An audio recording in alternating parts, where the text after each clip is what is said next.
Texas House Committee had faulted all officers, basically every single one of them that showed up and for such a long time did nothing. What's the reality of the fallout based on your reporting? So as of right now, that House committee report came out last July, so 10 months ago. It was a comprehensive report. Like you said, it had widened the blame from certainly just like those first few officers who responded to all of them who arrived, several hundred who contributed to that long inaction. There have been, to this point, very few officers officially held accountable in terms of being fired or disciplined in some way. I think it's less than 10.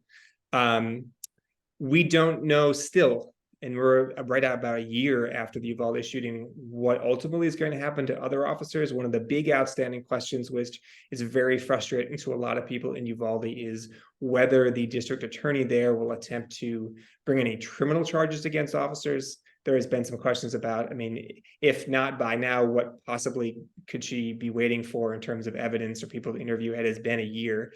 Also, we don't know the public results of the Department of Public Safety's investigation, which they say is complete, but they've given it to the DA and she has not given them permission to make it public. So, okay, it's done, but we don't know what the result was. Recent reporting from you, and I read I've read your story a while ago and then reread it again. Talking about officers being scared to push forward with the knowledge that they knew it was an AR that they were facing. Yeah, I mean, that was one of the more startling revelations for us reviewing what had happened was the degree to which the type of weapon used, this semi-automatic AR-15 style rifle, that really contributed to why the shooting response was so bad, was then repeatedly saying that they were afraid to confront that gunman because he had that type of weapon. The police response in Uvalde was both rare and not rare. And what I mean by that is the big delay in confronting the shooter, like that is uncommon.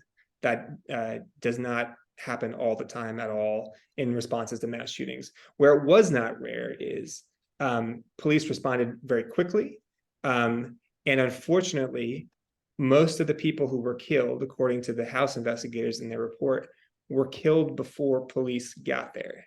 I think that's a really important point. It's an important point to make in Nashville. It's an important point to make in Allen. Even when we have, like in those cases, what we would consider textbook police responses.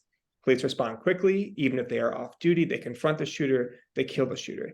Even in those textbook cases, people are killed. The best case scenario at that point is to limit the number of people who are killed. It is not at that point possible to prevent people from being killed. So that raises a broader policy question of like, is that really the acceptable framework that we want when we're only talking about, let's keep the number of people who are killed in these shootings down rather than preventing them entirely? That's a much harder and more important question.